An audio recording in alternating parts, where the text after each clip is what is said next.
You know, in difficult times, you might be tempted to think, well, God is punishing me. Well, friends, God does help correct wrong behavior. I think it was Ronald Reagan who said, when you can't make them see the light, make them feel a little heat.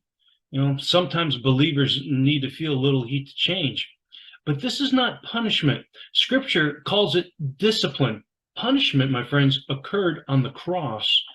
The angry displeasure that Peter is writing about is descriptive of God's attitude towards those who knew the truth and then have turned their backs on the truth. You see, angry displeasure is directed at the false teachers.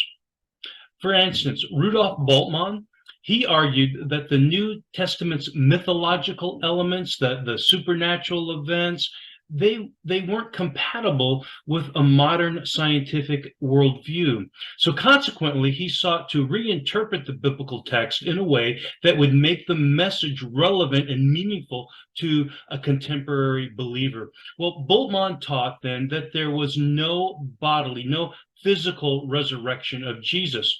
Accounts of the resurrection were not meant to be taken literally, but rather as symbolic representations of the disciples' experience and beliefs. Well, you know what? That sounds really rational. It does. But then the Apostle Paul wrote, if there was no bodily resurrection of Jesus, then there's no Christianity. So concerning the resurrection, Bultmann was a false teacher. Now, false teaching often sounds good, but it leads astray. So Peter is addressing false teaching that allowed for immoral behavior. God's angry displeasure is seen in allowing individuals to exercise their free will without his guidance or protection. And the result is pain and misery. Even when the person believes that life is going good, your sin will find you out and eventually collect its wage. And you know that the wages of sin are death.